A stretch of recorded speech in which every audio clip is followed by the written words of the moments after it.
Hello, I'm Nicky Kriel, and today I'm delighted to be interviewing Denise Wakeman.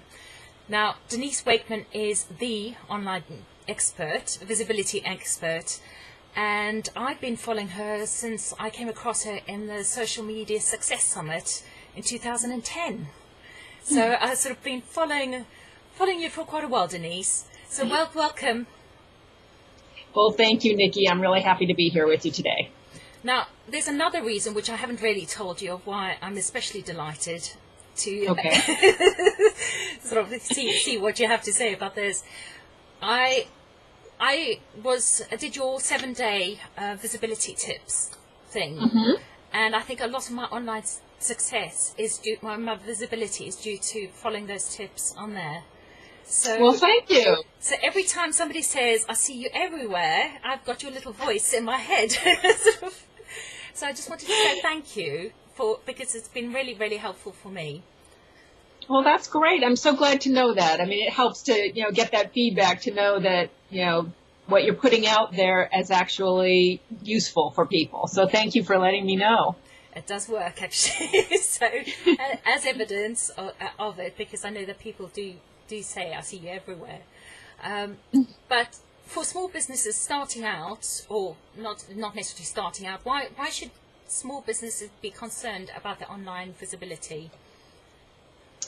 Well, as you have probably heard me say more than once, is that if you can't be found on the web, then you don't exist. Because that is where people are going to find solutions to their problems and to get answers to their questions. So regardless of what kind of business you have, you need to be where people are looking. So whatever the solution is that your business provides, whether it's dog grooming or marketing consulting or whatever it is, a dentist, a lawyer, anything, people are going online looking for you. And if they can't find you, then they find somebody else, and I can guarantee that. So it's really important to have that online presence so that, when people are typing into Google or Bing or whatever search engine they're using, when they're typing in their questions, when they're typing in the problems for which they're searching a solution, they're hopefully going to find you. And the more visible you are, the more likely they'll find your solution.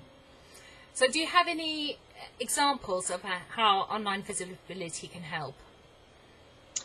Well, there are many, many examples of being, found. I mean, I have my own personal examples, and then, there's dozens of others. I read a great case study just last week or so about a woman in Alaska. You may have read this on Social Media Examiner, but a woman in Alaska, stay-at-home mom, self-professed stay-at-home mom. She, is living on a small budget, and she does lots of do-it-yourself projects. She does her own carpentry work. So she started documenting that on a blog. 2 years ago, she had no idea what a blog was, but she started posting her projects on a blog, how to build stuff really simply and easily for women, basically. And 2 years later, she is getting enough advertising revenue to support her family. She has a community of over 50,000 fans on Facebook, and it's because she posts every single day. She posts some kind of project, and her community is also participating and creating that content with her. So between Facebook and her blog, she has built enormous visibility, which now provides an income for her.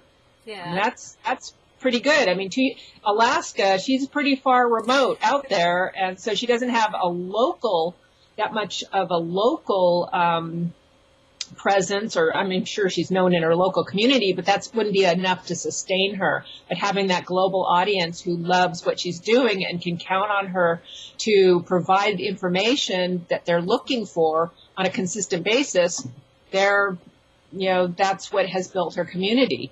Another example is a woman who was an artist, but she had never really tried to sell her art. She loved doing pet portraits. So she basically went from no business, not selling anything. She started posting her paintings on a blog, and also on Facebook. Facebook is very powerful for all of this. And within a year, she was selling her paintings. Yeah. And it's because she was putting it out there, because she was letting people know that she existed, because she was talking about her art, because she was showing how she did it and making it visible to the people who love pet portraits. And you know how people love their pets. So, that's another example of just making sure that your people can find you when they're looking for something that they want. Yeah, I think it's very, one of the good points you made is that it was 2 years ago when she started out, when there's a person in Alaska, and I was on the webinar with that with his example, and it's amazing what she's doing, and I can't remember what her name is at all, but it's Anna White. Anna White, yes. I'll put a link to it somewhere so people can have a look at the example, and also the Social Media Examiner report on it or article on it. But it's so easy to get overwhelmed when when you get started of where exactly to start, because if you see somebody who's got an active page and they're blogging all the time, it's easy to think, gosh, that's something somebody else out there can do, but it's not something I can do. So if you haven't started, where would you start? Well, because my background and what I'm known for quite a bit is about blogging, I always say to start with a blog, because you're creating your own virtual real estate. A lot of people think, well, why should I have a blog if I can just go on Facebook? But, the thing to remember is that you don't own Facebook. Yeah. Facebook changes all the time, as we're well aware. Anybody who uses it knows that it's constantly changing. But having your own presence on the web, having your own real estate, your own home, your own foundation, whatever it is that you want to call it, on the web is critically important. So you start with that and then extend out to the social networks. So I always say start with a blog. And yes, it's easy to see somebody like Anna White and say, oh my gosh, I could never do that. Well, when she started, she didn't know what a blog was. She started on a free blogging platform and just started posting pictures and instructions. And so it evolves as you get comfortable with the medium. You don't have to be posting stuff every single day. What's comfortable for you? What works for you? What helps you get in the habit of sharing your expertise and your knowledge? And that's what helps build your credibility. It gives you the confidence to go forward, I think, is that the more you do it. I'm not a natural, comfortable writer, but I've been blogging since 2004 because I saw what it did for my business. It attracted people to me that I didn't have to go chase. I didn't have to run down and like, hey, look at me, come talk to me. I could write things about what I knew about. I could share information, and people would find it because of the search engines, which is really critical. Yeah.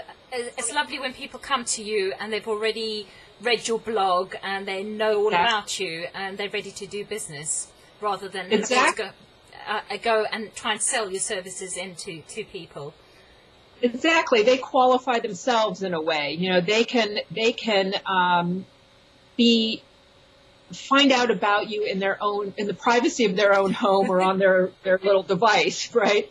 And they don't have to like, oh, she's going to try and sell me something. They can choose when they want to connect with you, and then in a way very often they're pre-sold on whatever it is that you have to offer, because before they've raised their hand and said, I want to talk to you, they've already checked you out and they know what your style is. They know what you look like. They know what you sound like if you're doing video like this. And that helps pre-qualify the right people for your business. Yeah, I think it's really nice when people find you for the right thing. And you almost don't need to sell yourself, because you can say, well, go have a look at my blog and see, because your personality comes out in your blog, doesn't it? Although some people's blogs are rather vanilla and just full of keywords, I think, rather than personality. Yeah. And, everybody's got a different personality. Some people are very extroverted. Some people are very pragmatic. I tend to be a very pragmatic how-to, like, this is how you do it, And for the people who want that, that's great for the people who want exuberance and all kinds of other, being really out there, like Gary Vaynerchuk of WineLibrary.tv. I mean, he's just out there, and people love that, but it's not me. I could never emulate that. That's not who I am. So people will find you and resonate with your style. So definitely, you don't want to try and be somebody else other than who you are, right? Very definitely important to be authentic, because you attract the right people to you. Exactly. People you enjoy doing business with. And now, I've never met a business owner who says they've got too much time. And one of the biggest things that people have with social media is, how do I find time to do it? So how much time do you need? I know that's it's a how long is a piece of string, but right. If you're starting out. Well, the thing that I like to reframe that, because using, in the context from which we're coming to it, from a business standpoint, using social media is about marketing your business. So how much time do you have to market your business? If you look at it as just like, oh, I have to write a blog post, or, oh, I have to write a status update on Facebook. Well, yeah, that seems pretty, daunting and overwhelming, and you don't want to do it. But if you look at it as, how can I reach more people? How can I serve more people? How can I get the word out about what I do? How can I attract more people to my mailing list? How can I, share this great information? How can I be a resource and, somebody that people want to connect with? If you're looking at it that way, then it's not so much like, oh, I have to spend time doing social media. Then it's like, okay, these are great marketing tools. They don't cost money for the most part. They cost you a little bit of time and thought and energy. So that being said, I generally advise people at least block off 30 minutes a day. That's not very much. That's 2.5. If you do that 5 days a week, that's 2.5 hours of marketing a week. I mean, you should be spending a lot. You should, whatever. My recommendation is to spend more than that marketing your business, but just start with 30 minutes a day. Maybe write a blog post 2 times a week. Then spend 10 or 15 minutes on Facebook. If you use Twitter, make sure you can use automation tools that you set up once and then they work for you, in an ongoing basis. If your ideal client is on LinkedIn, go and, connect with a couple people. Spend 15 minutes. That's all. It's not that much time, really. I mean, it's easy to get sucked into it, but block it off on your calendar and just do it. I think I started off with Twitter. In fact, I did a course through Murray Smith. She did a Twitter and Facebook one, and I thought, okay, I'm going to commit to doing 1 tweet a day. Every day, so going on to Twitter every day, and it's started from there. So if I can, because it took me a little while to get blogging. I think all of these things take time, don't they, to actually get into it, because it's easy to look at somebody who's got 100 blogs and you think, well, I could never do that, but everybody starts in one place, don't they? Right, and it's just one step at a time. You don't have to do a blog, do Facebook, do Twitter, do LinkedIn, do video, all at the same time. And especially with you don't have to start at Google Plus. And what's it? Start with one. Is it called Pinterest or is it Pinterest or Pinterest? Pinterest. Yes. Pinterest. That's the new hot social site, and it's got a lot of benefit to it. And now that, I'm started looking into it myself just recently, and especially for people who do visual work. So that artist I told you about who was doing the pet portraits, I hope that she's posting her portraits on Pinterest now, because I'm hearing some great success stories with that site. But again, you wouldn't start with Pinterest. You'd start on your own real estate, and then you would add Pinterest to your marketing toolkit. Yeah, I think, have you always enjoyed writing, or have you found writing easy? Or No, I don't. For me, it's difficult. not difficult, but it just doesn't, I don't just flow out with, beautiful prose.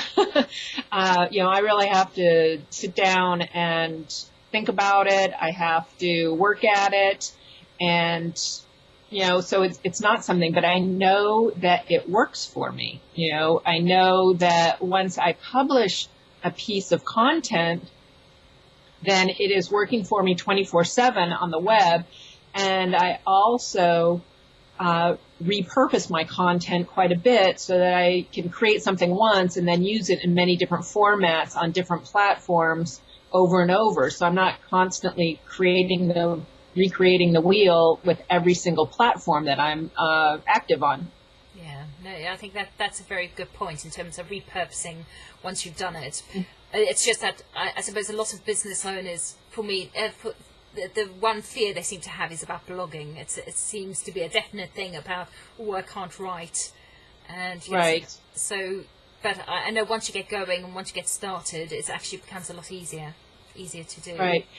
Well, and the other thing is you don't have to write an essay every single time, You don't have to write a thesis, or a book with every blog post. A good length would be, say, 300 to 500 words. Well, that's really, when you get into it, not that much. And maybe if you don't like to write, maybe video is your thing. I mean, something like this will be a blog post, no doubt, Yeah. And so there's not, maybe you wrote down some questions to ask, and there will be a little brief, maybe 2-sentence introduction to the video. But for the most part, here we are, we're spending our time talking, and that will be the blog post. So video is a great way to get around the writing part. And also audio too. Podcasting or, doing audio posts is very popular as well. I mean, it may not seem like it, but I listen to a lot of audio. So, there's a lot of people doing that. Yeah. Well, thank you very much for that. But before we go, what's your top Yes. online visibility tip that you'd give people? Well, it should be no surprise, but to start blogging.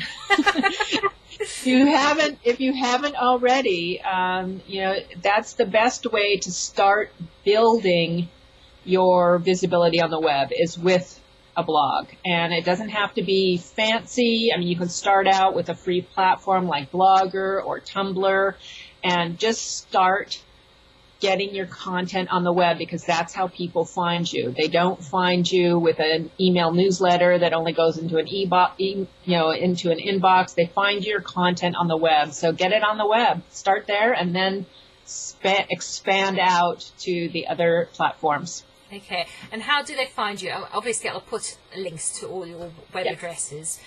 You can find me at denisewakeman.com, and all my social connections are there. And then just to come back to the visibility tips that you mentioned in the beginning, you can get those 7 free visibility tips at boostyourvisibility.com. And I definitely recommend everybody does that because they're definitely worthwhile listening to, and it makes a lot of sense. And, because just taking it one step at a time. So yeah. Thank you very much, Denise. You're most welcome, Nikki. It was a pleasure speaking with you. I'm glad we got to finally connect.